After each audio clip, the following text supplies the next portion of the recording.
അൽ-ഇർഫാദ് എന്ന് പറയുന്ന ഇവരുടെ മാസികയിൽ ഈ നേർച്ചകളുമായി ബന്ധപ്പെട്ട ഒരു ലേഖനം വന്നു. 2 ലക്കത്തിൽ PMK ഫൈസിയാണ് ലേഖനം എഴുതിയത്. ആ ലേഖനത്തിൽ ഏതുവരെ വന്നു എന്ന് ചോദിച്ചാൽ ആ ലേഖനത്തിലുള്ള ഒരു വാചകം ഇതിൽ എടുത്തു ധരിക്കുന്നുണ്ട്. എന്താ എടുത്തു പറയുന്നത്? വരുമാനം കൊണ്ടിരുന്നപ്പോൾ അക്കാരണങ്ങളാൽ തന്നെ പല കൃത്രിമ മക്ബറകൾ വരുന്നു എന്ന് ലേഖകൻ എഴുതിയിട്ടുണ്ട്. ഇന്ന് കേരളത്തിൽ നിലവിലുള്ള മക്ബറകളിൽ ലേഖകൻ പറയുന്ന കൃത്രിമ മക്ബറകൾ ഏതൊക്കെയാണ് വ്യക്തമാക്കണം എന്നാണ്. കേരളത്തിലെ ചില മക്ബറകൾ ഉള്ളതന്നെ കൃത്രിമ മക്ബറയാണ് എന്നാണ്. പണ്ട് KCA പൂക്കണയിൽ ഒരു കഥ പറഞ്ഞു. ഒരു സ്ഥലത്തൊരു മക്ബറ ഭയങ്കര നേർച്ച, ഉറൂസും ഈ പറഞ്ഞ മാതിരി ആഘോഷം, ഉത്സവം, ഭയങ്കര വരുമാനം, അങ്ങനെ അടിച്ചു പൊളിച്ച് പോവാണ് ഒരു ജാറം.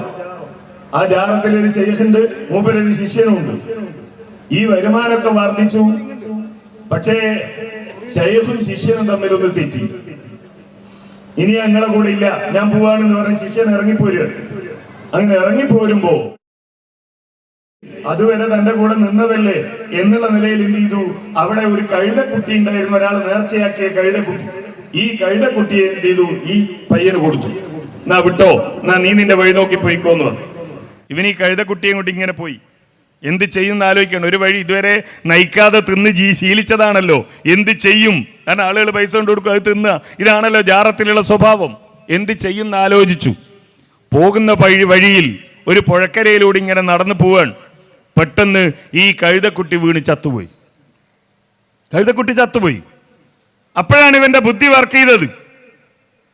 ഇവൻ ആലോചിച്ചു, ഇത് വെച്ചൊരു വരുമാനം ഉണ്ടാക്കാൻ ഇതുവരെ ഉണ്ടാക്കിയത് മാതിരി നേരെ ഒരു കുഴിയെടുത്തു. ഈ കഴുതക്കുട്ടി അവിടെ മറവ് ചെയ്തു. അങ്ങാടി പോയി ഒരു പച്ച തുണി വാങ്ങി കോണോട് കോണ് മുറിച്ചു. 2 അറ്റത്തും 2 കൊടി തൂക്കി അവിടെ ഇരുന്ന് ഖുർആൻ ഓതാൻ തുടങ്ങി. ആളുകൾ വന്ന് ചോദിച്ചു, ഇതാരാ ശൈഖ്? എനിക്കും അറിയില്ല, ഞാനിങ്ങനെ നടന്നു പോകുമ്പോൾ പൊങ്ങി വന്നതാണ് ഖബറ്. ആളുകൾ വന്നു, മാട്ടുമ്മേൽ ഖബറ് പൊങ്ങിയിട്ടുണ്ട്. എല്ലാവരും വന്നു, ഓതാൻ തുടങ്ങി, നേർച്ചയായി. ഇതങ്ങനെ ഗംഭീരമായി ആളുകൾ ഈ വാർത്ത കേട്ട് ഇങ്ങോട്ട് വന്നു. സ്വാഭാവികമായും ആദ്യത്തെ ജാറം ഒന്ന് താഴോട്ടേക്ക് പോയി, പൂട്ടേണ്ടി വന്നു. അങ്ങനെ ആ ജാറം പൂട്ടി ശൈഖ് ഇവിടത്തേക്ക് വരികയാണ്, പുതിയ ജാറത്തിലേക്ക്. അവിടെ വന്നു നോക്കുമ്പോഴാണ് അവിടെ ഉള്ളത് പണ്ട് തന്നോട് തെറ്റിപ്പോന്ന ശിഷ്യനാണ്. തിരക്കൊക്കെ ഒഴിഞ്ഞപ്പോ ചെന്നിട്ട് പറഞ്ഞു, മോനെ, കുറെ കാലം നീ എൻ്റെ കൂടെ നിന്നതല്ലേ, ഞാനിവിടെ തൽക്കാലം ഒരു അസിസ്റ്റന്റായി നിൽക്കാം, എൻ്റെ ജാറം പൂട്ടിപ്പോയി എന്ന് പറഞ്ഞു. ഈ പയ്യൻ അവിടെ നിൽക്കാൻ സമ്മതം കൊടുത്തു.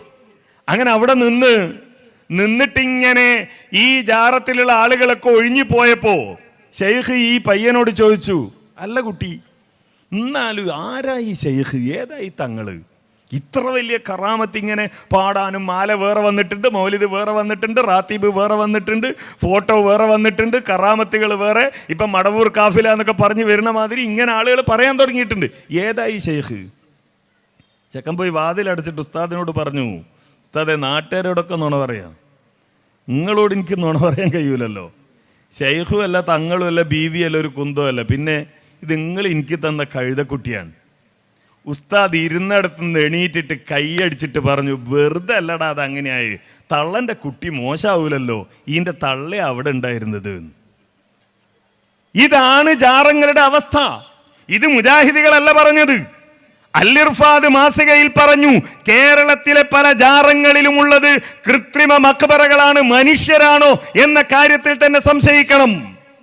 ഈ ലേഖനം വന്നപ്പോ അന്ന് സമസ്തയിൽ മുമ്പുണ്ടായ ഒരു ചർച്ച വീണ്ടും വിവാദമായി. എന്താ ചർച്ച എന്നറിയോ? സമസ്തയുടെ നേതാവായിരുന്ന കാടേരി മുഹമ്മദ് മുസ്ലിയാർ കാടേരി അൽബയാൻ മാസികയിൽ 1952 ഏപ്രിൽ മാസത്തെ അൽബയാൻ മാസികയിൽ ഒരു ലേഖനം എഴുതി. എന്താ ലേഖനം? ഇന്ന് മലബാറിന്റെ ചില ഭാഗങ്ങളിൽ ശുഹദായ്, ഔലിയായ്, സാദാത്ത് എന്നീ മഹാന്മാരുടെ കബറിടങ്ങളിൽ വെച്ച് നേർച്ച എന്ന പേരിൽ നടത്തിവരുന്ന ആഘോഷങ്ങൾ, അതായത് ചെണ്ടമുട്ട്, കുഴൽവിളി, കോൽക്കളി, കുത്തുകളി, ചട്ടിക്കളി, തട്ടിക്കളി, ആറാട്ടം, പോരാട്ടം, കോർത്തുവലി, ആർത്തുവിളി തുടങ്ങിയ പല തോന്നിയാസങ്ങളും നടത്തപ്പെടുന്ന കാഴ്ചയാണല്ലോ നാം കണ്ടുവരുന്നത്. അവയെല്ലാം വിരോധിക്കപ്പെട്ടതാകയാൽ അതിൽ പങ്കെടുക്കാനും അവയോട് അനുകൂലിക്കാനും പാടില്ലാത്തതാകുന്നു. സമസ്തയുടെ പ്രസിദ്ധീകരണത്തിൽ സമസ്തയുടെ നേതാവ് കാടേരി എഴുതി. അപ്പൊ നമ്മൾ വിചാരിക്കും, അപ്പൊ സമസ്ത പണ്ടേ അത് അംഗീകരിച്ചില്ലേ? ഇത് കാടേരി എഴുതിയപ്പോ വിവാദമായി. അൽബയാനിൽ കാടേരി എഴുതിയ ലേഖനത്തെ തുടർന്നുണ്ടായ കോളിളക്കം പരിഹരിക്കാൻ സമസ്ത നിർബന്ധിതമായി 1952 ഡിസംബർ 10 വാളക്കുളത്ത് സമസ്തയുടെ മുശാവറ ചേരാൻ തീരുമാനിച്ചു. എന്തിനാ മുശാവറ ചേരുന്നത്? കാടേരി നേർച്ച സ്ഥലത്ത് നടത്തുന്ന ഇത്തരം കൂത്താട്ടങ്ങളെ എതിർത്തിട്ടുണ്ട്. അതിനെപ്പറ്റി നമുക്കൊരു തീരുമാനം എടുക്കണം. എന്നിട്ട് സമസ്തയുടെ നേതാക്കന്മാര് പുതിയാപ്പള അബ്ദുറഹ്മാൻ മുസ്ലിയാരുടെ അധ്യക്ഷതയിൽ കൂടി ആ മുശാവറ യോഗത്തിൽ ഇതെല്ലാം ചർച്ച ചെയ്തു. ചർച്ച ചെയ്തിട്ട് സമസ്തയുടെ തീരുമാനം എന്താണെന്നറിയോ? ആ കാടേരി പറഞ്ഞതാണ് ശരി, നേർച്ച സ്ഥലത്ത് നടക്കുന്ന ഏർപ്പാടൊന്നും പറ്റൂല എന്നാണോ സമസ്ത തീരുമാനിച്ചതല്ല. സമസ്ത തീരുമാനിക്കുന്നു ജനാസ കൊണ്ടുപോകുമ്പോൾ ദിക്റ് ചെല്ലുന്നതിനെ സംബന്ധിച്ചും കൊടികുത്ത് നേർച്ചയെ സംബന്ധിച്ചും അൽബയാൻ പത്രാധിപർ പത്രത്തിലെഴുതിയ ലേഖനങ്ങൾ രണ്ടും പരിശോധിച്ച് അവ രണ്ടും സുന്നത്ത് ജമാഅത്തിന്റെ ആദർശങ്ങൾക്ക് നിരക്കാത്തതാണെന്ന് ഐക്യകണ്ഠേന അഭിപ്രായപ്പെടുകയും ഒരാൾക്കും തർക്കമില്ല സമസ്തയിൽ. ഈ നേർച്ച സ്ഥലത്ത് നടക്കുന്ന കാര്യങ്ങൾ, ഈ നേർച്ച സ്ഥലത്ത് നടന്നുകൊണ്ടിരിക്കുന്ന ഈ ഏർപ്പാടുകൾ അത് തെറ്റാണ് എന്ന് ഒരാൾക്കും അഭിപ്രായമില്ല. എല്ലാവരും പറയുന്നത് എല്ലാവരും പറയുന്നത് അത് ശരിയാണ് എന്നാണ്. അങ്ങനെ ഐക്യകണ്ഠേന സമസ്ത തീരുമാനമെടുത്തു. ആ തീരുമാനമെടുത്തിട്ട് എന്താ പിന്നെ പറയുന്നത്? ഇതിന്റെ അടിസ്ഥാനത്തിൽ പത്രാധിപരെ പിരിച്ചുവിടേണ്ടതാണെന്ന് തീരുമാനിക്കാറാവുകയും ചെയ്തപ്പോൾ പത്രാധിപർ 10/11/52 നൽകിയ രാജിക്കത്ത് പ്രസിഡന്റ് യോഗത്തിൽ വായിച്ച് സമർപ്പിച്ചു. പി ഇബ്രാഹിം മുസ്ലിയാരുടെ എതിർപ്പോടെ രാജി സ്വീകരിച്ചു. 40 അംഗ മുശാവറയിൽ ഒരാൾ മാത്രം എതിർത്ത. എന്തിനെ? കാടേരി പറഞ്ഞത് തെറ്റാണെന്നല്ല, രാജിവെക്കണോ വേണ്ടേ എന്നുള്ള കാര്യത്തിൽ മാത്രം അഭിപ്രായ വ്യത്യാസമുള്ളൂ. ഈ കാടേരി പറഞ്ഞത് തെറ്റാണ്. അത് സുന്നത്ത് ജമാഅത്ത് എന്ന് പറഞ്ഞാൽ ആന വേണം, ചെണ്ട വേണം, ഏർപ്പാട് വേണം, ഡാൻസ് വേണം, കൂത്താട്ട് വേണം, ഗാനമേള വേണം, കരിമരുന്ന് പ്രയോഗം വേണം. ഇതൊക്കെയാണ് സമസ്തയുടെ തീരുമാനം. ഈ പുസ്തകത്തിൽ കാണാം.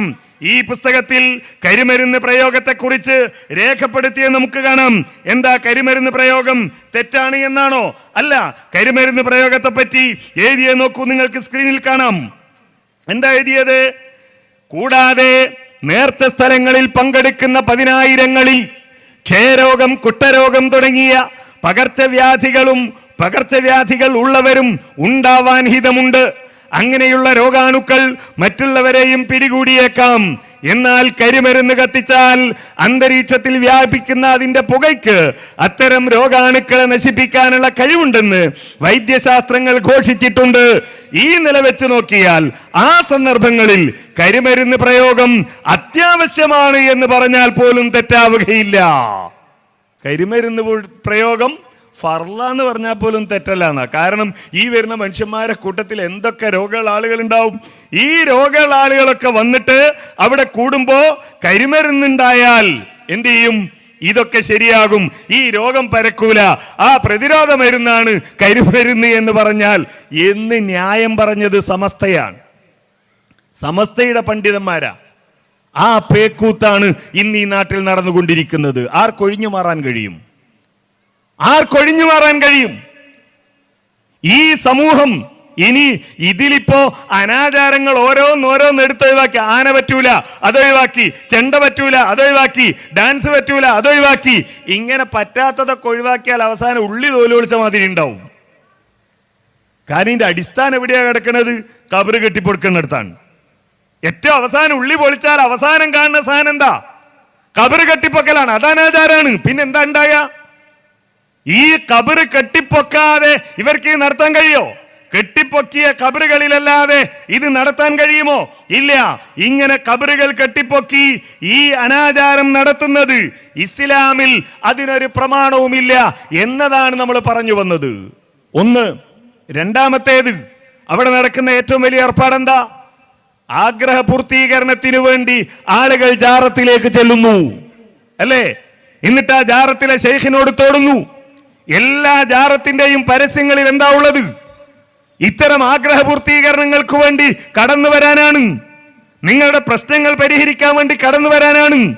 നബി സല്ലല്ലാഹു അലൈഹി വസല്ലമ പറഞ്ഞു, കുന്തു നഹൈതുക്കും അൻ സിയാറത്തിൽ ഖുബൂർ, ഞാൻ നിങ്ങൾക്ക് ഖബർ സിയാറത്ത് വിരോധിച്ചിരുന്നു. അലാ ഫസൂറുഹ, ഇനി നിങ്ങൾ സന്ദർശിച്ചോളൂ, ഇനി നിങ്ങൾ സന്ദർശിച്ചോളൂ. ഫൈന്നഹാ തുദക്കിറുക്കുമുൽ ആഖിറ, അത് നിങ്ങളെ പരലോകത്തെ കുറിച്ച് ഓർമ്മിപ്പിക്കും. എന്ത്? ഖബർ സിയാറത്ത്.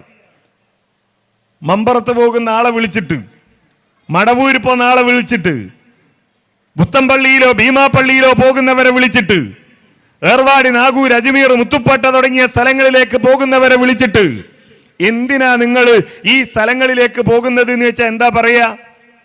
അതെനിക്ക് പരലോകത്തെ കുറിച്ചൊന്ന് ഓർമ്മിക്കാൻ വേണ്ടി പോവാണ് എന്നവിടെ പോകുന്ന ഏതെങ്കിലും മനുഷ്യന്മാർ പറയോ? ഇല്ല. മറിച്ച് അവരുടെ സങ്കടമാണ് പറയാ, അവരുടെ ജീവിതത്തിൽ അവർ അനുഭവിക്കുന്ന പ്രയാസങ്ങളാണ് പറയുക, അവരുടെ ബുദ്ധിമുട്ടുകളാണ് അവർ പങ്കുവെക്കുക. ഭീമാപ്പള്ളിയിലേക്ക് പോകുന്നവർ ഒന്നുകിൽ കല്യാണം കഴിഞ്ഞ് കുറെ കാലമായി കുട്ടികൾ ഉണ്ടായിട്ടില്ല, അവിടുത്തെ മരുന്ന് കിണറ്റിൽ പോയി കുളിക്കുകയും അവിടെ നിന്ന് ആ വെള്ളമെടുത്ത് ചന്ദനക്കുടത്തിൽ വെച്ചതെന്ന് തവാഫ് ചെയ്ത് അവിടെ വെച്ച് ഭാര്യയും ഭർത്താവും കുടിക്കുകയും ചെയ്താൽ സന്താന സൗഭാഗ്യം ഉണ്ടാകും എന്ന് വിശ്വസിച്ചിട്ട് അവിടെ പോകുന്നത്. ശരീരത്തിൽ ഒരു ചൊറി വന്നു, ഒരുപാട് ഡോക്ടർമാരെ കാണിച്ചു, വൈദ്യരെ കാണിച്ചു, മാറുന്നില്ല. അങ്ങനെ പ്രയാസപ്പെട്ട് നിൽക്കുമ്പോഴാ അല്ലത് യുവസ്വിസുഫി സുദൂരിന്നാസ് മിനൽ ജിന്നത്തി വന്നാസ്, മനുഷ്യ മനസ്സിൽ ദുർബോധനം നടത്തുന്ന ഒന്നുകിൽ ശൈത്താൻ അല്ലെങ്കിൽ ഏതെങ്കിലും ഒരു മനുഷ്യരൂപത്തിലുള്ള ഈ പിഴപ്പിക്കുന്ന മനുഷ്യൻ വന്നിട്ട് പറയും, നിങ്ങൾ ഇത് ഡോക്ടർമാരെ കാണിച്ചിട്ടൊന്നും കാര്യമില്ല, ഇത് വേറെ നിലക്കുണ്ടായതാണ്. അതിന് ഏറ്റവും നല്ല നിങ്ങളൊന്ന് ഭീമാപ്പള്ളി പോയിട്ട് ആ മരുന്ന് കിണറ്റിലെ വെള്ളത്തിലൊന്ന് കുളിച്ചാൽ റെഡിയാവും. അതിനാണ് പോകുന്നത്. അതേപോലെ മാനസിക രോഗം മാറാൻ ഏർവാടിയിൽ പല രോഗങ്ങൾക്കും അല്ലെ NP അബ്ദുൽ ഖാദർ മൗലവി പറയാറുണ്ടായിരുന്നു, പണ്ടൊക്കെ നമുക്ക് മനുഷ്യന്മാർക്ക് ഒരു ഡോക്ടറാണല്ലോ. ഇപ്പൊ ഒരു നാട്ടിലൊരു MBBS ഡോക്ടർ ഉണ്ടാവും അല്ലേ? നെഞ്ചുവേദന വന്നാൽ അയാളെ കൊണ്ടുപോയി കാണിക്കും, തലവേദന വന്നാൽ അയാളെ കൊണ്ടുപോയി കാണിക്കും, കണ്ണ് ചൊറിഞ്ഞാൽ അയാളെ കൊണ്ടുപോയി കാണിക്കും, ചെവിയിൽ എന്തെങ്കിലും വേദന വന്നാൽ അയാളെ കാണിക്കും, എന്നിട്ട് അതിനനുസരിച്ച് ചികിത്സയാണ്. ഇപ്പോഴങ്ങനെയല്ല. ഈ കഴുത്തിന്റെ മേലോട്ടുള്ള ഭാഗം മാത്രം നിങ്ങൾ എടുത്തു നോക്കുക, എത്ര ഡോക്ടർമാരുണ്ട്.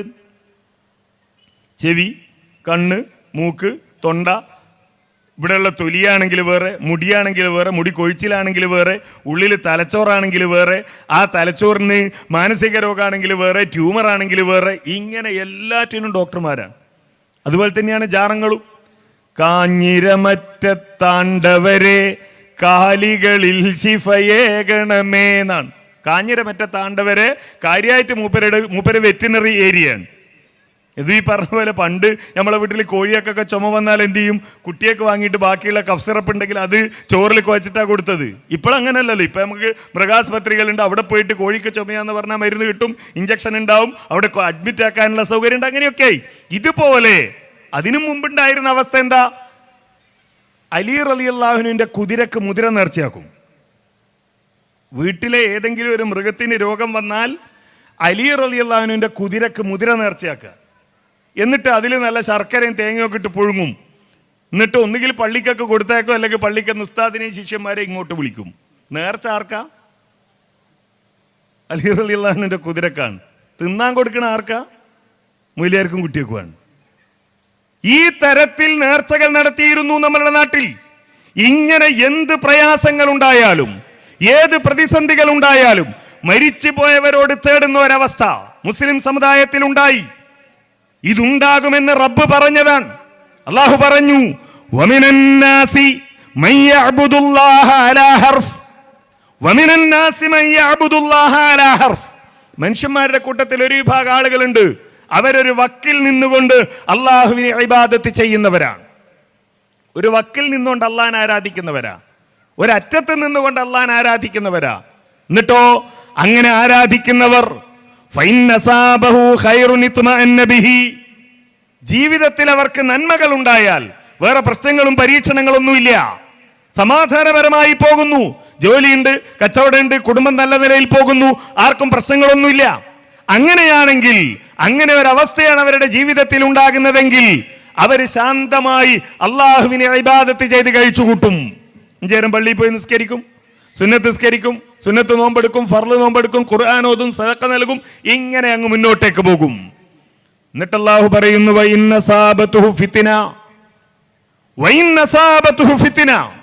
എന്നാൽ അവരുടെ ജീവിതത്തിൽ പരീക്ഷണങ്ങൾ ഉണ്ടായാലോ, ഇൻഖലബ അലാ വജ്ഹിഹി, അവരവിടെ നിന്ന് തിരിഞ്ഞു നടക്കുകയാണ്. ഇൻഖലബ അലാ വജ്ഹിഹി, അതുവരെ അല്ലാഹുവിനെ ഇബാദത്ത് ചെയ്തിരുന്നവൻ അവിടെ നിന്ന് തിരിഞ്ഞു നടക്കുന്നു. ആ തിരിഞ്ഞു നടത്തത്തെ കുറിച്ച് അല്ലാഹ് പറയാൻ എന്ത്? ഖസിറദ് ദുനിയാ വൽ ആഖിറ ദാലിക ഹുവൽ ഖുസ്റാനുൽ മുബീൻ. ദുനിയാവും ആഖിറവും നഷ്ടപ്പെട്ടു ആ തിരിഞ്ഞു നടത്തത്തോടെ. അല്ലേ? ഇക്കഴിഞ്ഞ 1-2 ആഴ്ചകളിൽ പത്രങ്ങളിൽ വന്ന വാർത്തകൾ പരിശോധിച്ചോളൂ. ഏറ്റവും പുതിയത് എന്ന നിലയിൽ കാസർഗോഡ് ഒരു ഹാജി, ഗഫൂർ ഹാജി, അദ്ദേഹത്തെ കൊലപ്പെടുത്തിയതിന് ശേഷമുള്ള കാര്യങ്ങൾ പരിശോധിച്ചോളൂ. ഏറ്റവും അവസാനം ഒരു 2 വയസ്സുള്ള കുഞ്ഞിനെ എറിഞ്ഞു കൊന്നത് വരെ ഉള്ള സംഭവങ്ങൾ. എന്താ ഈ മനുഷ്യന്മാര്? അതിൽ അള്ളാൻ ആരാധിക്കുന്നവരുണ്ട്, അള്ളാൻ ആരാധിക്കാത്തവരുണ്ട്. അള്ളാൻ ആരാധിക്കുന്നവരെടുത്തോളൂ. അവര് തിരിഞ്ഞു നടന്നു. പ്രശ്നം വന്നപ്പോ ഈ സിദ്ധന്മാരുടെ അരികിലേക്ക് പോയി, ഈ തങ്ങന്മാരുടെ അരികിലേക്ക് പോയി, ഈ ജിന്നുമ്മമാരുടെ അരികിലേക്ക് പോയി. തങ്ങളുടെ പ്രശ്നങ്ങളിൽ നിന്ന് ഞങ്ങളെ രക്ഷപ്പെടുത്താൻ ഈ ജിന്നുമ്മക്ക് കഴിയും, ഈ ജിന്നുപ്പാക്ക് കഴിയും, ഈ തങ്ങക്ക് കഴിയും, ഈ ഉസ്താദിന് കഴിയും, ഈ ജ്യോത്സന് കഴിയും, ഈ കണക്ക് നോട്ടക്കാരന് കഴിയും എന്നവർ വിചാരിച്ചു. എന്നിട്ട് അവർ അത്തരം ചികിത്സകന്മാരുടെ അരികിലേക്ക് പോയി. ഫലമെന്താ? ഒന്നുകിൽ അവർ കൊല്ലപ്പെട്ടു, അല്ലെങ്കിൽ അവരുടെ അഭിമാനം നഷ്ടപ്പെട്ടു, അല്ലെങ്കിൽ അവരുടെ സമ്പത്ത് നഷ്ടപ്പെട്ടു. ഖസിറദ് ദുനിയ. അല്ലാഹ് പറഞ്ഞ എത്ര കൃത്യ! ദുനിയാവ് നഷ്ടപ്പെട്ടു. അല്ലേ? ദുനിയാവ് നഷ്ടപ്പെട്ടു. തീർന്നോ? ഇല്ല. പ്രയാസങ്ങളും പ്രതിസന്ധികളും ഉണ്ടാകുമ്പോ ആ റബ്ബിലേക്ക് അടുക്കുകയും ആ റബ്ബിൽ അർപ്പിക്കുകയും ആ റബ്ബിനോട് തേടുകയും ആ റബ്ബിൽ പ്രതീക്ഷ അർപ്പിക്കുകയും ചെയ്യുന്നതിന് പകരം ശിർക്കിന്റെ വഴിയിലേക്ക് പോവുകയും തിരിഞ്ഞു നടക്കുകയും ചെയ്തവർ നാളെ പരലോകത്ത് അനുഭവിക്കേണ്ടി വരുന്ന പ്രയാസം വേറെയുണ്ട്. ദാലിക ഹുവൽ ഖുസ്റാനുൽ മുബീൻ. അതിനേക്കാൾ വലിയ നഷ്ടം വേറെന്താ? യദൂ മിൻ ദൂനില്ലാഹി മാ ലാ യളുറുഹു വമാ ലാ യൻഫഉഹു. എന്താ തിരിഞ്ഞു നടത്തം എന്ന് പറഞ്ഞാൽ? അതുവരെ അള്ളാഹിനോട് തേടിയവൻ ഈ പ്രയാസം ഉണ്ടായപ്പോ അല്ലാത്തവരോട് തേടുകയാണ്. തിരൂര് പോയി നിൽക്കുക, റെയിൽവേ സ്റ്റേഷനിൽ, അല്ലെങ്കിൽ കുറ്റിപ്പുറത്ത് പോയി നിൽക്കുക. എന്നിട്ട് ആ റെയിൽവേ സ്റ്റേഷനിൽ വന്നിട്ട് ഏർവാടിയിലേക്ക് പോകുന്ന, ഉള്ളാളത്തേക്ക് പോകുന്ന, ഭീമാപ്പള്ളിയിലേക്ക് പോകുന്ന, അല്ലെങ്കിൽ മറ്റേതെങ്കിലും ജാറങ്ങളിലേക്ക് പോകുന്നവരോട് ചോദിക്ക്, എന്താ പ്രശ്നം? നേരത്തെ പറഞ്ഞതുപോലെ അവർ പറയും, കുട്ടിക്ക് മാനസിക രോഗമാണ്, മകൻ കല്യാണം കഴിച്ചിട്ട് 10 കൊല്ലായി, കുട്ടി ഉണ്ടായിട്ടില്ല, അല്ലെങ്കിൽ മകൾക്ക് എന്തെങ്കിലും പ്രയാസമാണ്, മകളുടെ കാര്യം തീർക്കാൻ നോക്കുകയാണ്. ഇങ്ങനെയൊക്കെയാകും ആളുകളുടെ പരാതി. ഈ പരാതി പരിഹരിക്കാനാണ് ജാറങ്ങളിലേക്ക് പോകുന്നത്. ഈ പരാതി പരിഹരിക്കാനാണ് ഇത്തരം കേന്ദ്രങ്ങളിലേക്ക് പോകുന്നത്. അല്ലാഹു പറയുന്നു, ദാലിക ഹുവൽ ളലാലുൽ ബഈദ്. അതാകുന്നു ഏറ്റവും വിദൂരമായ വഴികേട്. ഒന്ന് ആലോചിച്ച് നോക്കൂ. വഴികേട് എന്ന് പറഞ്ഞാൽ ഇപ്പോ കോട്ടക്കന്ന് പിന്നെ എറണാകുളത്തേക്ക് പോകേണ്ട ഒരാള് നേരെ ചങ്കുവെട്ടിന്ന് രണ്ടത്താണി വഴി പോകുന്നു. എന്നിട്ട് ഒരാൾ അങ്ങനെ പോയി, രണ്ടാമത്തെ ആൾ പോകുന്നത് നേരെ പെരിന്തൽമണ്ണ മലപ്പുറം ഭാഗത്തേക്കാണ് പോകുന്നത്. എന്നിട്ട് അങ്ങനെ പോയി മലപ്പുറം പെരിന്തൽമണ്ണ വഴി പോയാൽ ഒന്ന് വഴികേടാണ്, ആവശ്യമില്ലാത്ത വഴി സ്വീകരിക്കലാണ്. എന്നാൽ ഇവിടെ വേറെ മൂന്നാമൻ പോകുന്നത് എങ്ങട്ടാ? നേരെ കോട്ടക്കന്ന് കോഴിക്കോട്ടേക്കാ വണ്ടി കയറുന്നത്, അല്ലെങ്കിൽ കാസർഗോഡേക്കാ വണ്ടി കയറുന്നത്. എന്തിന്? എറണാകുളത്തേക്ക് പോകാൻ. അതിനേക്കാൾ വലിയ വഴികേട് വേറുണ്ടോ? ഇവിടെ അല്ലാഹ് പറയുന്നു, ദാലിക ഹുവൽ ളലാലുൽ ബഈദ്. ഏറ്റവും വിദൂരമായ വഴികേടാകുന്നു അത്. ആ വഴികേടായി സമൂഹത്തിൽ സംഭവിച്ചത്. ആ വഴികേട് ഈ സമൂഹത്തിൽ സംഭവിച്ചപ്പോഴാണ് മുജാഹിദ് പ്രസ്ഥാനം പ്രാർത്ഥന അല്ലാഹുവോട് മാത്രമേ നടത്താൻ പാടുള്ളൂ എന്ന സന്ദേശവുമായി ഈ സമൂഹത്തിന് മുന്നിലേക്ക് കടന്നു വന്നത്. മുജാഹിദുകൾ പറഞ്ഞു, പ്രാർത്ഥന അള്ളാഹുവിനോട് മാത്രമേ നടത്താൻ പാടുള്ളൂ, അള്ളാഹു അല്ലാത്തവരോട് നമ്മൾ പ്രാർത്ഥന നടത്തരുത്, അള്ളാഹു അല്ലാത്തവരോട് പ്രാർത്ഥന നടത്തുന്നത് ശരിയല്ല, അത് ശിർക്കാണ്. കാരണം ഈ ലോകത്ത് വന്ന പ്രവാചകന്മാർ മുഴുവൻ അള്ളാഹുവിനോട് മാത്രമേ പ്രാർത്ഥന നടത്താവൂ എന്നാണ് പഠിപ്പിച്ചത് എന്ന് മുജാഹിദുകൾ പറഞ്ഞു. കാരണം എന്താ? അള്ളാഹു പറഞ്ഞിട്ടുണ്ട്. ഞാൻ നേരത്തെ ഇവിടെ ഓതിക്കേൾപ്പിച്ച സൂറത്ത് ഫാത്തിറിലെ ആയത്തിൽ അല്ലാഹു പറഞ്ഞു, വല്ലദീന തദഊന മിൻ ദൂനിഹി, അല്ലാഹുവിന് പുറമെയുള്ളവരെ വിളിച്ചു തേടുന്ന ആളുകൾ, മാ യംലികൂന മിൻ ഖിത്മീർ. ആരോടാ നിങ്ങൾ ഈ വിളിച്ചു തേടുന്നത്? ആ വിളിച്ചു തേടുന്ന ശക്തികൾ മാ യംലികൂന മിൻ ഖിത്മീർ, ഒരു കാരക്കക്കുരുവിന്റെ പാടയുടെ അത്ര പോലും കഴിവ് അവർക്കാർക്കും ഇല്ല. ഇൻ തദ്ഊഹും, നിങ്ങൾ അവരെ വിളിച്ചു തേടിയാൽ, നിങ്ങൾ അവരോട് പ്രാർത്ഥിച്ചാൽ, ലാ യസ്മഊ ദുആക്കും, നിങ്ങളുടെ ദുആ അവർ കേൾക്കില്ല. വലൗ സമീഉ, ഇനി കേട്ടാൽ തന്നെ മസ്തജാബൂ ലക്കും, നിങ്ങൾക്ക് അവർ ഉത്തരം നൽകില്ല. വയൗമൽ ഖിയാമത്തി യക്ഫുറൂന ബിശിർക്കിക്കും, നാളെ പരലോകത്ത് നിങ്ങൾ ചെയ്ത ഈ ശിർക്കിനെ അവർ നിഷേധിക്കുകയും ചെയ്യും എന്ന് കൃത്യമായി അല്ലാഹു സുബ്ഹാനഹു വ തആല പറഞ്ഞു. ഇതുപോലുള്ള നിരവധി ആയത്തുകൾ, ഈ ആയത്തുകൾ ഓതി കേൾപ്പിച്ചുകൊണ്ടാണ് മുജാഹിദുകൾ പറഞ്ഞത്, പ്രിയപ്പെട്ടവരെ, നിങ്ങൾ അള്ളാഹുവിനോട് തേടുക, അള്ളാഹിനോട് പ്രാർത്ഥിക്കുക, മറ്റാരോട് നിങ്ങൾ പ്രാർത്ഥിക്കാൻ പാടില്ല.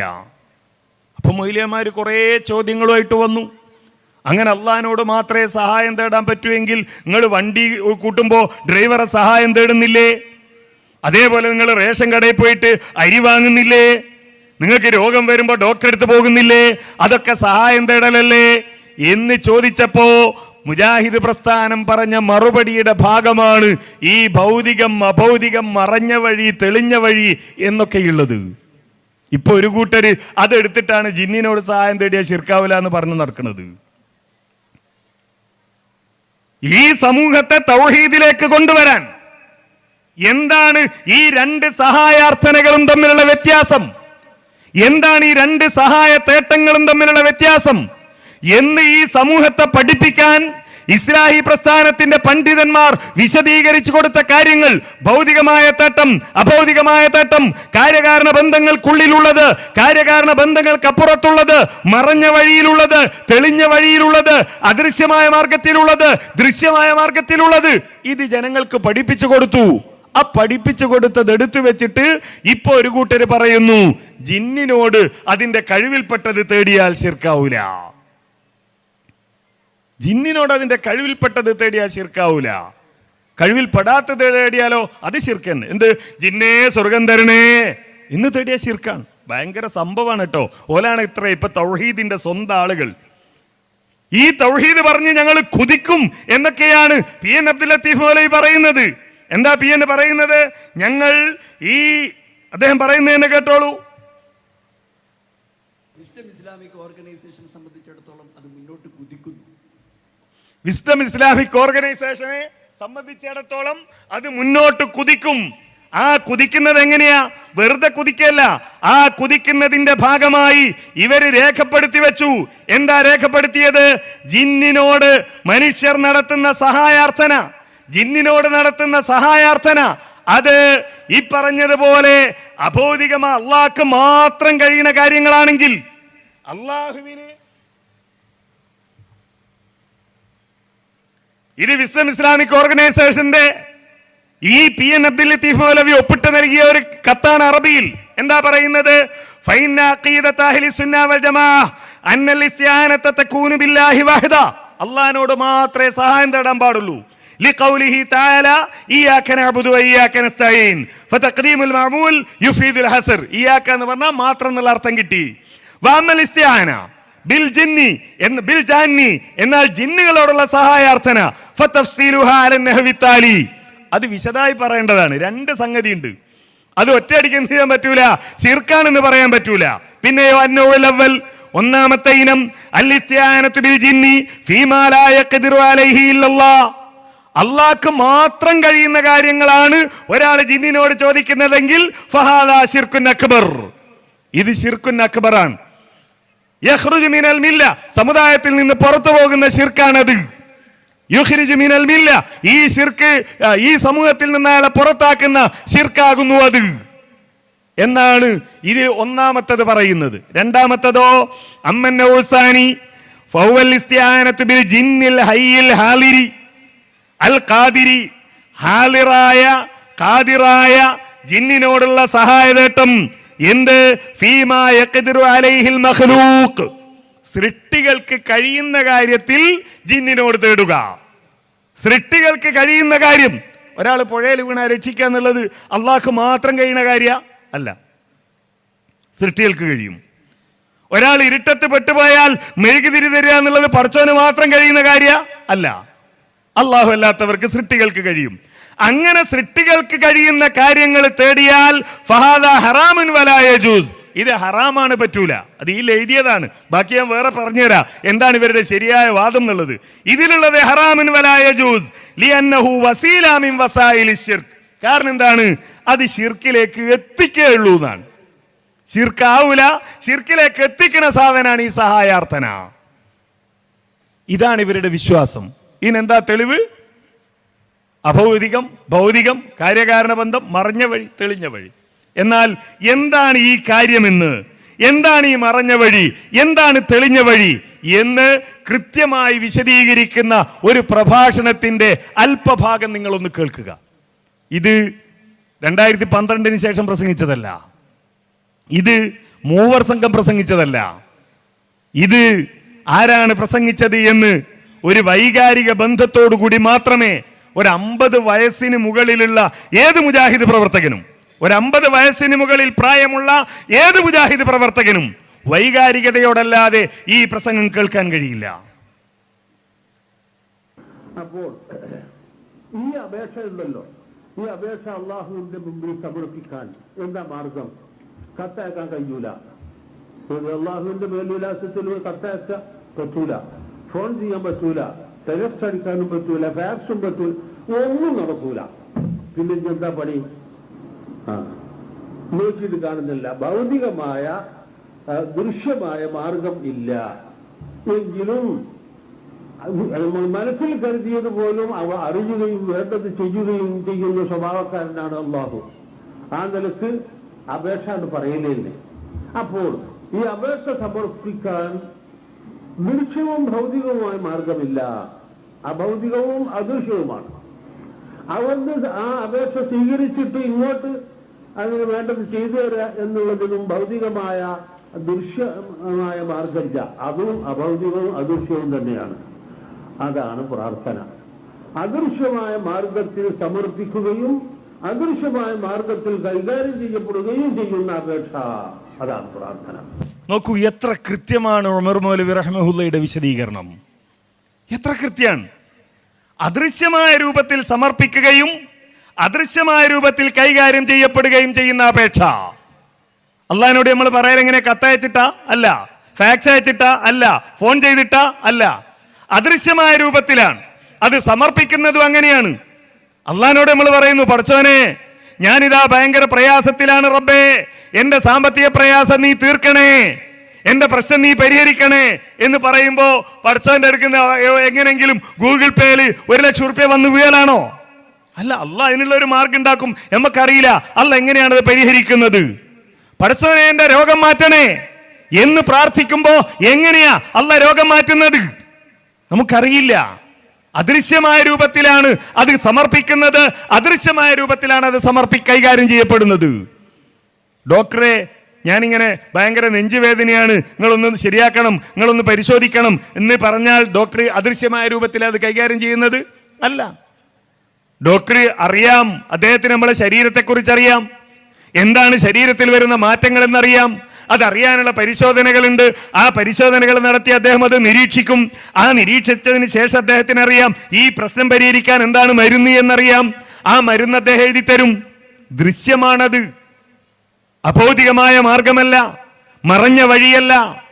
എന്നാ മൊയ്തീൻ ശേഖയെ കാക്കണേ എന്ന് പറഞ്ഞാലോ, മൊയ്തീൻ ശേഖയെ രക്ഷിക്കണേ എന്ന് പറഞ്ഞാലോ അത് അദൃശ്യമാണ്, അഭൗതികമാണ്, മറഞ്ഞ വഴിയാണ്. ഇനി ജിന്നെ രക്ഷിക്കണേ എന്ന് പറഞ്ഞാലോ, ജിന്നെ വെളിച്ചം തരണേ എന്ന് പറഞ്ഞാൽ ജിന്നിങ്ങനെ അവിടെ ആ മെഴുകുതിരി, കുറെ പല ടൈപ്പ് മെഴുകുതിരി അല്ലെങ്കിൽ പല ടൈപ്പ് ടോർച്ച്, ഇതിൻ്റെയൊക്കെ കച്ചവടം ഉണ്ടാവും. രാത്രിയുടെ ഇരുട്ടിൽ ആരെങ്കിലും അകപ്പെടുന്ന സ്ഥലത്ത്, പണ്ട് ഞങ്ങളുടെ നാട്ടിലേക്കൊക്കെ ടൗണിൽ നിന്ന് ബസ് ഇറങ്ങി നടന്നു പോകണം. അങ്ങനെ നടന്നു പോകുന്ന വഴിയിൽ അന്ന് എല്ലാവരുടെ കയ്യിലും ടോർച്ചൊന്നും ഉണ്ടാവില്ലല്ലോ. അവിടെ ഈ തെങ്ങിന്റെ ഓല ചെറിയ ചൂട്ടുകളാക്കിയിട്ട് കച്ചവടം ചെയ്യുന്ന ആളുകളുണ്ടായിരുന്നു. അപ്പോൾ ആളുകൾക്ക് ഇപ്പോൾ കോഴിക്കോട് നിന്നൊക്കെ നാട്ടിലേക്ക് വരികയാണെങ്കിൽ അറിയാം, അവിടുന്ന് ഒരു 2-3 കിലോമീറ്റർ നടക്കണം. അവിടെ എന്തുണ്ടാവും? ഈ ചൂട്ട് കച്ചവടക്കാരുണ്ടാവും. അത് വാങ്ങി കത്തിച്ച് വീശി നടന്നാൽ മതി. അങ്ങനെ ഉണ്ടായിരുന്നു. അല്ലെങ്കിൽ മെഴുകുതിരി വിൽക്കുന്ന കട ഉണ്ടാവും. ഇതുപോലെ രാത്രിയിലെ ഇരുട്ടിൽ അകപ്പെടുന്ന ഒരാൾ വിചാരിക്കുമോ നമ്മളെ ജിന്നാക്കാന്റെ കച്ചവടം ഉണ്ടാവും അവിടെ, അപ്പൊ എന്ത് ചെയ്യാ, മൂപ്പരോടെ നമുക്ക് മെഴുകുതിരി വാങ്ങിയിട്ട് നടക്കാം, അല്ലെങ്കിൽ 10 റുപ്യ എടുത്താൽ മൂപ്പരൊരു ടോർച്ച് തരും, അതുമായിട്ട് പോകാം. അങ്ങനെയാണോ? എങ്ങനെയായി ജിന്ന് വെളിച്ചം തരുന്നത്? പുഴയിൽ അകപ്പെട്ടു പോയ മനുഷ്യൻ അവിടെ വെച്ച് ജിന്നെ രക്ഷിക്കണേ എന്ന് പറഞ്ഞാൽ എങ്ങനെയാണ് ഈ ജിന്ന് അയാളെ രക്ഷിക്കുന്നത്? അദൃശ്യമായ രൂപത്തിൽ സമർപ്പിക്കപ്പെടുകയും അദൃശ്യമായ രൂപത്തിൽ കൈകാര്യം ചെയ്യപ്പെടുകയുമാണ് ചെയ്യുന്നത്. ഈ ജിന്നിനോടുള്ള തേട്ടം മനസ്സിൽ വെച്ചുകൊണ്ട് ഒന്നുകൂടി ഉമർ മൗലവിയുടെ വാക്കിലേക്ക് നമുക്ക് പോകാം. അപ്പോൾ ഈ അപേക്ഷ സമർപ്പിക്കാൻ ദൃശ്യവും ഭൗതികവുമായ മാർഗമില്ല, അഭൗതികവും അദൃശ്യവുമാണ്. അവർക്ക് ആ അപേക്ഷ സ്വീകരിച്ചിട്ട് ഇങ്ങോട്ട് അതിന് വേണ്ടത് ചെയ്തു തരിക എന്നുള്ളതിനും ഭൗതികമായ ദൃശ്യമായ മാർഗമില്ല. അതും അഭൗതികവും അദൃശ്യവും തന്നെയാണ്. അതാണ് പ്രാർത്ഥന. അദൃശ്യമായ മാർഗത്തിൽ സമർപ്പിക്കുകയും അദൃശ്യമായ മാർഗത്തിൽ കൈകാര്യം ചെയ്യപ്പെടുകയും ചെയ്യുന്ന അപേക്ഷ, അതാണ് പ്രാർത്ഥന. അത് അല്ലാഹുവിനോട് മാത്രമേ ആകാവൂ, വേറെ ആരോടും ആയിക്കൂടാ എന്നുള്ളതാണ് ഇവിടെ പറയുന്നത്. അതാണ് ആരാധന. നോക്കണം, ഈ ഉമർ മൗലവിയാണ് ജിന്നിനോട് സഹായം തേടാൻ ഞങ്ങൾക്ക് ആദ്യം പറഞ്ഞു തന്നത് ഉമർ മൗലവിയാണ് എന്ന് ഇവർ പറഞ്ഞു നടക്കുന്നത്. എന്ത് ക്രൂരമാണെന്ന് ആലോചിച്ച് നോക്കൂ ഈ ജിന്നുവാദികളുടെ ഈ വാദം. ഇത് പറഞ്ഞ ഉമർ മൗലവിയാണ് ഞങ്ങൾക്ക് പറഞ്ഞു തന്നത് എന്ത്? ജിന്നിനോട് തേടിയാ ശിർക്കാവില്ല, ജിന്നിനെ വിളിച്ചാ ശിർക്കാവില്ല, ജിന്നിനോട് വെളിച്ചം തോന്നിച്ചാൽ ശിർക്കാവില്ല, ഭൗതികമായ കാര്യം ജിന്നിനോട് തേടിയാൽ ശിർക്കാവില്ല, അഭൗതികമായ കാര്യം തേടിയാലേ ശിർക്കാകൂ, രോഗം മാറ്റണേ എന്ന് പറഞ്ഞാലേ ശിർക്കാവൂ, സ്വർഗം തരണേ എന്ന് പറഞ്ഞാലേ ശിർക്കാവൂ, നരകത്തിൽ നിന്ന് രക്ഷപ്പെടുത്തണേ ശിർക്കാവൂ. സൃഷ്ടിയോട് ചോദിച്ചാൽ ശിർക്കാവാത്ത ഒരു കാര്യം ജിന്നിനോട് ചോദിച്ചാൽ ശിർക്കാവില്ല എന്ന് ഞങ്ങളെ പഠിപ്പിച്ചത് ഉമർ മൗലവിയാണ് എന്ന് പറയണമെങ്കിൽ എത്രമാത്രം കല്ല് പോലെയായിരിക്കണം ഇവരുടെ മനസ്സ് എന്ന് നമ്മൾ ആലോചിക്കുക. വളരെ കാര്യമായി നിങ്ങളിത് പരിശോധിക്കും. ഇതാണ് ആരാധന. അപ്പോൾ അള്ളാഹുവിനെ രക്ഷിക്കണേ എന്ന് തേടിയാൽ അള്ളാഹുവിനെ ആരാധിച്ചു. ഗുരുവായൂരപ്പ രക്ഷിക്കണേ എന്ന് തേടിയാൽ അപ്പനെ ആരാധിച്ചു. മുഹമ്മദ് ഷേഖെ രക്ഷിക്കണേ എന്ന് തേടിയാൽ ഷേഖിനെ ആരാധിച്ചു. അതിന്റെ കൂടെ ജിന്നെ രക്ഷിക്കണേ എന്ന് തേടിയാൽ ഇതിലേതിൽ വരും? ആ ജിന്നിനെ ആരാധിച്ചു എന്നല്ലേ കൃത്യമായി അദ്ദേഹം പറയുന്നത്. അന്ന് ഈ ജിന്ന് വിവാദമില്ലാത്തത് കൊണ്ട് അത് അദ്ദേഹം അതിന്റെ കൂടെ ചേർത്തില്ല എന്ന് മാത്രം. ഇത്ര കൃത്യമാണ് ഈ വിഷയം. ഇങ്ങനെയാണ് മുജാഹിദ് പ്രസ്ഥാനം ഈ പ്രാർത്ഥന എന്ത് എന്ന് ഈ സമൂഹത്തിന് പഠിപ്പിച്ചു കൊടുത്തത്. എന്നിട്ട് പറഞ്ഞു ഈ പ്രാർത്ഥന അള്ളാഹിനോട് മാത്രമേ നമ്മൾ നടത്താൻ പാടുള്ളൂ.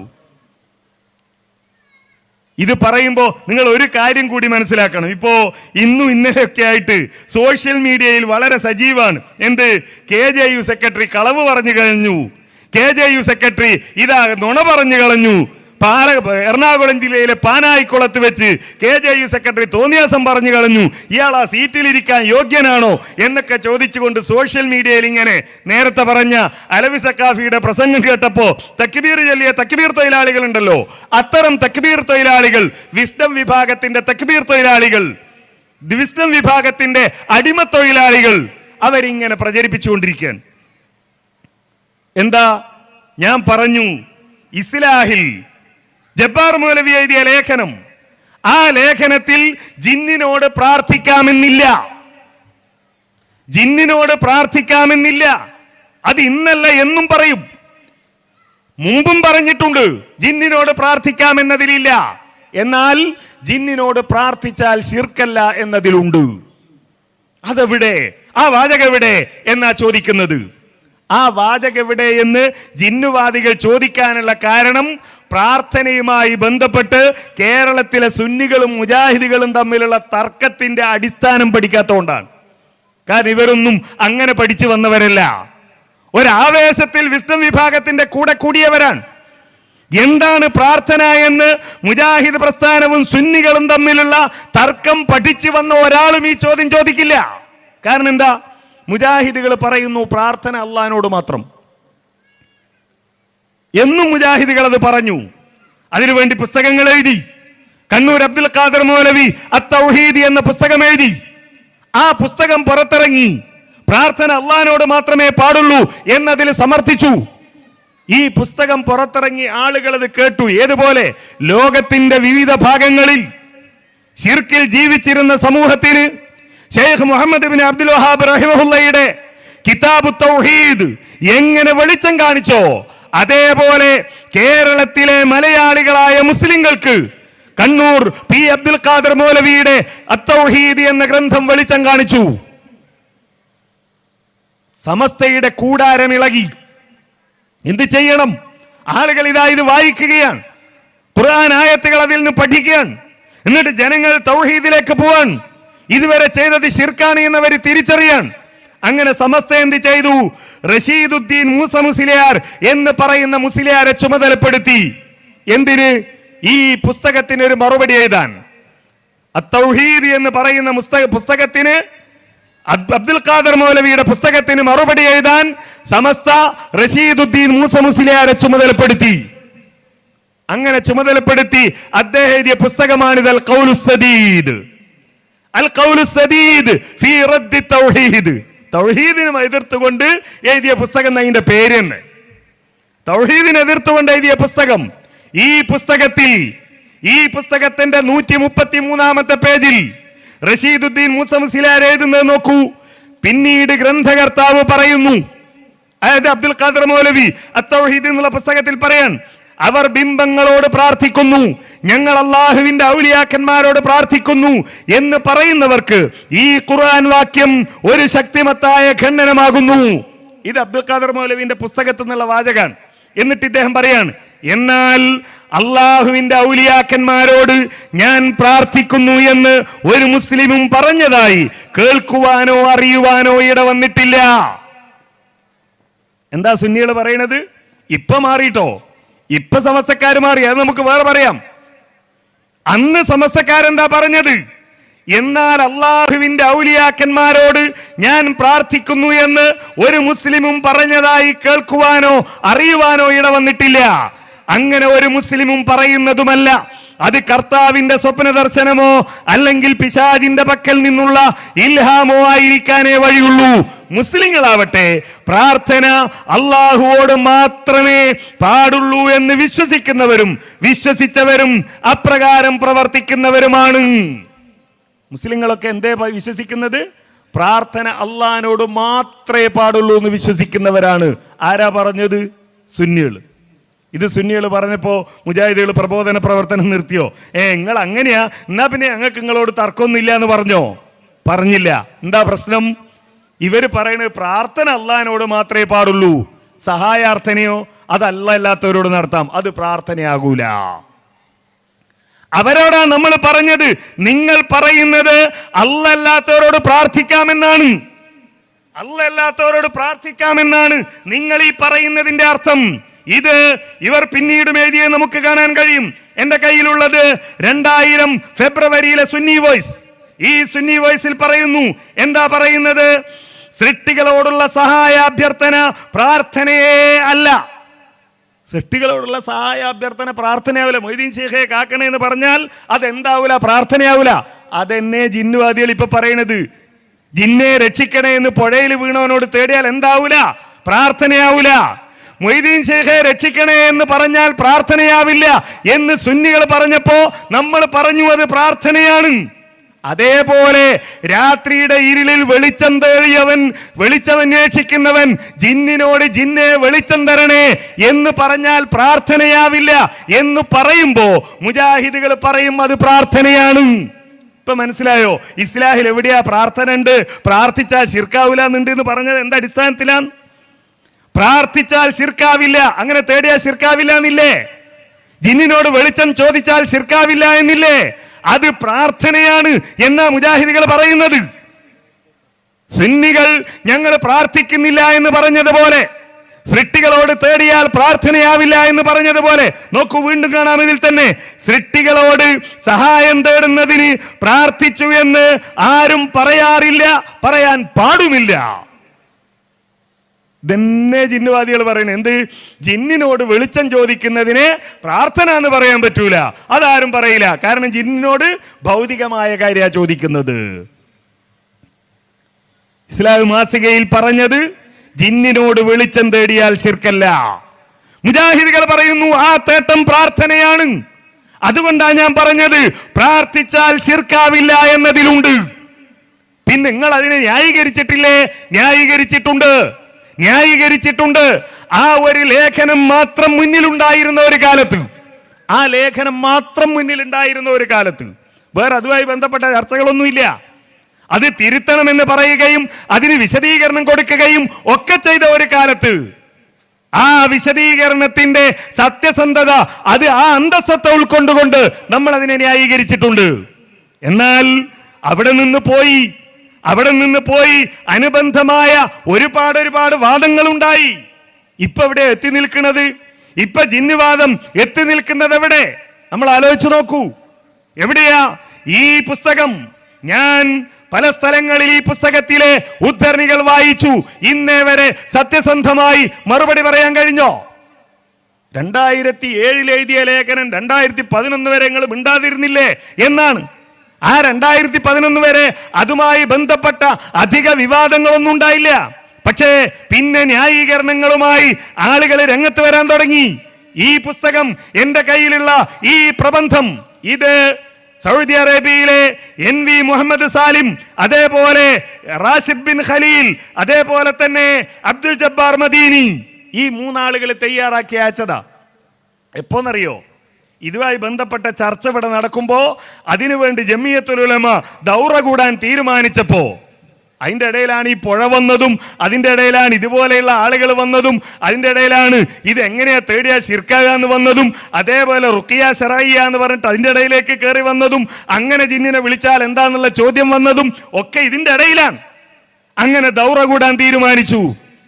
ആ ദൗറയിലേക്ക് വന്ന പ്രബന്ധമാണിത്. ആ ദൗറയിൽ വരുന്ന ആളുകൾക്ക് കൊടുക്കാൻ വേണ്ടി തയ്യാറാക്കിയ പ്രബന്ധമാണിത്. ആ പ്രബന്ധത്തിന്റെ 1-ാമത്തെ പേജിൽ തന്നെ കൃത്രിമമാണ്. കാരണം എന്താ? ഇതിൽ കൊടുത്തത് ഇസ്ലാഹിന്റെ പകൽ വെളിച്ചത്തിൽ വിജനമായ മരുഭൂമിയിലൂടെ വഴിയറിയാതെ ഒരാൾ നടന്നു നീങ്ങുന്ന ഒരാൾ എന്ന് പറയുന്ന ഭാഗാൻ. അതിന്റെ മുകളിലുള്ള പാരഗ്രാഫ് കൊടുത്തില്ല. എന്തിനാ ഇത് കൊടുത്തതെന്നറിയോ? ഈ പാരഗ്രാഫിൽ ഒരു വരിയുണ്ട്. എന്ത്? എന്നെ സഹായിക്കട്ടെ എന്ന് നനച്ച് പടപ്പുകളെ എന്നെ സഹായിക്കണേ. അപ്പൊ പടപ്പുകളെ എന്നെ സഹായിക്കണേ എന്നുള്ള അറബിയിലാക്കിയ എന്ത് കിട്ടും? യാ ഇബാദല്ലാഹ് അയ്നൂനി എന്ന് കിട്ടും. പടപ്പുകളെ എന്നെ സഹായിക്കണേ എന്ന് പറഞ്ഞാൽ യാ ഇബാദല്ലാഹ് അയ്നൂനി എന്ന് കിട്ടും. അപ്പൊ ജബ്ബാർ മൗലവിയുടെ ഈ ലേഖനത്തെ എന്ത് ചെയ്യാം? ഈ ദുർബലമായ വാറോലയിൽ കൊണ്ടുപോയി കെട്ടാം.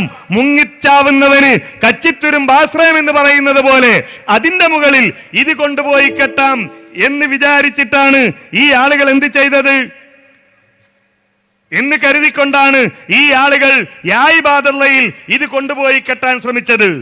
എന്നാൽ ജബ്ബാർ മൗലവി പറഞ്ഞത് എന്താ? ജബ്ബാർ മൗലവി വളരെ കൃത്യമായി തന്നെ പറയുകയും പഠിപ്പിക്കുകയും ചെയ്ത ഒരു കാര്യം, ജബ്ബാർ മൗലവി പറയുകയും പഠിപ്പിക്കുകയും ചെയ്ത ഒരു കാര്യം, ഇത് അദ്ദേഹവുമായി നടത്തിയ ഫെബ്രുവരി 1, 2012 നടത്തിയ ഒരു ഇന്റർവ്യൂ ആണ്. ആ ഇന്റർവ്യൂവിൽ അദ്ദേഹത്തോടുള്ള ചോദ്യം, പിന്നെ എന്തിനാണ് ലൈഫായ ഒരു ഹദീസിന്റെ പേരിൽ ഇങ്ങനെ ഒരു അനാവശ്യ ചർച്ച ചെയ്യുന്നത്? യാ ഇബാദല്ലാഹ് ദുർബല ഹദീസല്ലേ, എന്തിനാ നിങ്ങൾ അതിന്റെ മുകളിൽ ചർച്ച ചെയ്യണമെന്നാണ് മൂപ്പരോട് ചോദ്യം. അദ്ദേഹത്തിന്റെ മറുപടി, എനിക്കറിയില്ല, വിരോധികൾ വിവാദമാക്കിയ ലേഖനത്തിൽ ഞാൻ അങ്ങനെ ഒരു ഹദീസ് രേഖയായി ഉദ്ധരിച്ചിട്ടേ ഇല്ല. ആ ഹദീസ് ലൈഫ് തന്നെയാണെന്നാണ് ഞാൻ മനസ്സിലാക്കുന്നത്. പിന്നെ എങ്ങനെ ഇതിന് യാ ഇബാദല്ലാഹുമായിട്ട് ബന്ധമുണ്ടാകുക? ജബ്ബാർ മൗലവി പറഞ്ഞത് യാ ഇബാദല്ലാഹിന്റെ അടിസ്ഥാനത്തിലാണ് എന്ന് എങ്ങനെയാ പറയാ? എന്നാൽ ഇവർ NV സാലിമും സംഘവും ഈ പ്രബന്ധത്തിന്റെ തുടക്കത്തിൽ തന്നെ യാ ഇബാദല്ലാഹ് എന്ന വിളിയിൽ മലക്കുകളോ ജിന്നുകളോ ആ പ്രദേശത്ത് ഹാജറുണ്ടെന്ന് ഉറപ്പിച്ചിട്ടോ എന്ന് പറഞ്ഞിട്ട് ഇത് യാ ഇബാദല്ലാഹുമായി ബന്ധപ്പെടുത്തി. ഇത് കൃത്രിമല്ലേ, കളവല്ലേ? യാ ഇബാദല്ലാഹുമായിട്ട് ഇതിന് ബന്ധമില്ല എന്ന്, ഈ ലേഖനത്തിന് ബന്ധമില്ല എന്ന് അത് എഴുതിയ ആള് പറയുമ്പോ യാ ഇബാദല്ലയിൽ ഇതിനെ കൊണ്ടുപോയി കെട്ടിയതെന്തിനാ? യാ ഇബാദല്ലയിൽ ഇതിനെ കൊണ്ടുപോയി കെട്ടിയതെന്തിനാ? രക്ഷപ്പെടാൻ വേണ്ടിയാണ്. എന്നിട്ടോ ഈ പുസ്തകത്തിൽ പല സ്ഥലങ്ങളിലും ഇത് അനുവദനീയമാണ് എന്നാണ് ഇത് പറയുന്നത്. നോക്കൂ, ഇതിന്റെ 2-ാമത്തെ പേജിൽ 6 പണ്ഡിതന്മാരുടെ പേരുകൾ ഉദ്ധരിക്കുന്നുണ്ട്. ഈ പേരുകൾ ഉദ്ധരിച്ചുകൊണ്ട് ഞാൻ ചോദിച്ചു, ഈ 6 പണ്ഡിതന്മാർ ഈ വിഷയത്തിൽ പറഞ്ഞ നിലപാട് നിങ്ങൾക്ക് ജനങ്ങളോട് പറയാൻ പറ്റുമോ എന്ന് ഞാൻ ചോദിച്ചു. അതിന് മാലിക് സലഫി എന്ന് പറയുന്ന ജിന്നുവ വിഭാഗത്തിൽപ്പെട്ട പണ്ഡിതൻ പറയുന്നത് കേട്ടോളൂ നിങ്ങൾ. മൂപ്പര് കാര്യമായി ഇവിടെ പിന്നെ വൈകാരികം ഉണ്ടാക്കാൻ നോക്കുന്ന വേഗത്തെ അവസാനിപ്പിക്കും. ബഹുമാനനായ പിന്നെ അബ്ദുൽ ജബ്ബാർ അബ്ദുള്ളയും എൻ വി മുഹമ്മദ് സാലിമും റാഷിദുൻ റഹ്മാനും എഴുതിയിട്ടുള്ള ലേഖനം വെച്ചിട്ടാണ് ഇപ്പോൾ നമ്മളെ സംബന്ധിച്ച് നുണ പറയണം, പച്ച നുണ പറയണം.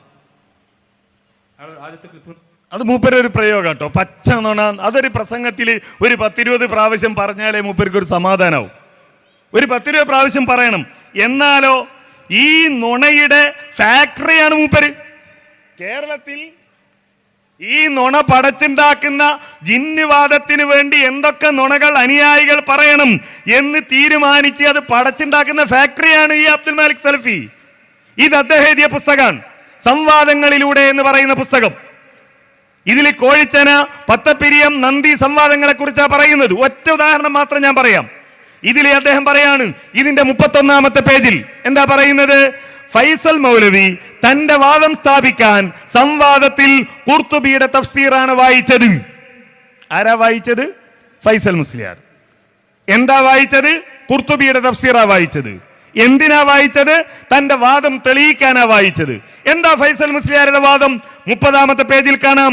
മനുഷ്യനെ സംബന്ധിച്ച് അദൃശ്യവും അഭൗതികവുമായ ജിന്നിനോട് മനുഷ്യർ നടത്തുന്ന സഹായാർത്ഥനകളിൽ ശിർക്കായതും വസീലത്ത് ശിർക്കായതുമുണ്ട്, അതിനാലെല്ലാം ഹറാമാകുന്നു. ഇതാ ഫൈസൽ മുസ്ലിയാരുടെ വാദം. ഇപ്പൊ ജിന്നുവാദികൾ ഇങ്ങനെ ചോദിക്കും, ജിന്ന് ഭൗതികോ അഭൗതികോ? ജിന്ന് അഭൗതികം നിങ്ങൾ പറഞ്ഞതല്ലേ, ജിന്ന് ഭൗതികല്ലേ, പണ്ടേ ഭൗതികല്ലേ എന്നൊക്കെയാ പറയാറുള്ളത്. ജിന്ന് അഭൗതികം നമ്മൾ മാത്രം എഴുതിയത് അല്ല, ഫൈസൽ മുസ്ലിയാർ എഴുതിയതാണിത്. മനുഷ്യനെ സംബന്ധിച്ചിടത്തോളം അദൃശ്യവും അഭൗതികവുമായ ജിന്നിനോട്, മനുഷ്യനെ സംബന്ധിച്ചിടത്തോളം അദൃശ്യവും അഭൗതികവുമായ ജിന്നിനോട് മനുഷ്യൻ നടത്തുന്ന സഹായാർത്ഥനകളിൽ ശിർക്കായതുണ്ട്, വസീലത്ത് ശിർക്കായതുണ്ട് എന്ന വാദം. ഈ വാദം തെളിയിക്കാൻ സംവാദത്തിൽ ഖുർത്തുബിയുടെ തഫ്സീറാണ് വായിച്ചത്. നമ്മൾ പറഞ്ഞു ദുർവ്യാഖ്യാനാണ്, അവിടുന്നും പറഞ്ഞു, പിന്നെ പുറത്തുനിന്നും പറഞ്ഞു ഇത് ദുർവ്യാഖ്യാനാണ് എന്ന് നമ്മൾ പറഞ്ഞു നടന്നപ്പോ വെല്ലുവിളിച്ചു. എന്നാ പിന്നെ അബ്ദുറഹ്മാൻ സലഫി വാദപ്രതിവാദത്തിന് തയ്യാറാണോ, അബ്ദുറഹ്മാൻ സലഫി ഉണ്ടോ എന്ന് ചോദിച്ചു. അങ്ങനെ പത്തപ്പിരിയത്ത് സംവാദം നടന്നു. പത്തപ്പിരിയത്ത് സംവാദം നടന്നപ്പോ ഈ സംവാദത്തിൽ അബ്ദുറഹ്മാൻ സലഫി ചോദിച്ചു. ആ ചോദ്യത്തെ കുറിച്ച് ഈ പുസ്തകത്തിന്റെ 48-ാമത്തെ പേജിൽ പറയുന്നത് കാണുക. വേറെ ആളല്ലോ എഴുതിയത്. 31-ാമത്തെ പേജ് എഴുതിയ അബ്ദുൽ മാലിക് സലഫി തന്നെയാണ് 48-ാമത്തെ പേജ് എഴുതിയത്. ആ പേജിൽ പറയാൻ എന്താ? അബ്ദുറഹ്മാൻ മൗലവിക്കായിരുന്നു ആദ്യം ചോദിക്കാനുള്ള അവസരം ലഭിച്ചത്. അദ്ദേഹത്തിന്റെ 1-ാമത്തെ ചോദ്യം തന്നെ ബഹുരസമായിരുന്നു. ഫൈസൽ മൗലവി കോഴിച്ചനയിൽ മൗലവി മറുപടി പറഞ്ഞത് നാസർ സുല്ലമിയുടെ ചോദ്യത്തിനാണോ എന്നായിരുന്നു ചോദ്യം. അതെ എന്നായിരുന്നു മറുപടി. അത് അബ്ദുറഹ്മാൻ സലഫി ഇവരുടെ മുന്നിൽ ഇട്ടുകൊടുത്ത ചൂണ്ടലാണ്, അതിന്റെ മുകളിൽ പോയി കൊത്തുകയാണ് ചെയ്തത് എന്ന് ഇവർക്ക് മനസ്സിലായില്ല. അവർക്ക് ഭയങ്കര രസമായിട്ട് തോന്നി ആ ചോദ്യം. നാസർ സുല്ലമിയുടെ ചോദ്യത്തിനാണോ മറുപടി പറഞ്ഞത് എന്ന് സലഫി ചോദിച്ചു. കാരണം നാസർ സുല്ലമിന്റെ ചോദ്യം എന്താ? ഇവരുടെ ഈ വാദത്തിന് പ്രമാണമുണ്ടോ, ഖുർആനുണ്ടോ, മൻഹജ് സലഫ് അനുസരിച്ച് ഖുർആൻ ഉദ്ധരിക്കാൻ കഴിയോ എന്നാ ചോദ്യം. ആ ചോദ്യത്തിനാണോ നിങ്ങൾ മറുപടി പറഞ്ഞത് എന്നാ സലഫിയുടെ ചോദ്യം. അതെ എന്ന് പറഞ്ഞു. 2-ാമത്തെ ചോദ്യം എന്താ? വസീലത്ത് ശിർക്ക് ഖുർത്തുബിയിൽ വായിക്കാനായിരുന്നു 2-ാമത്തെ ചോദ്യം. കാരണം 1-ാമത്തെ ചോദ്യത്തിന് മറുപടി പറഞ്ഞ എന്താ? ഖുർത്തുബി വായിച്ചു എന്നൊക്കെയാണല്ലോ ഈ മറുപടിയിൽ പറയുന്നത്. ആ മറുപടി അതേ എന്നുമാണല്ലോ പറഞ്ഞത്. അപ്പൊ അങ്ങനെയാണെങ്കിൽ ഖുർത്തുബിയിൽ നിന്നത് വായിക്കുമോ എന്നാണ് ചോദ്യം. ഞാൻ അങ്ങനെ പറഞ്ഞിട്ടുണ്ടെങ്കിലല്ലേ വായിക്കേണ്ടതുള്ളൂ, അങ്ങനെ പറഞ്ഞത് കാണിക്കൂ എന്നായിരുന്നു മറുപടി.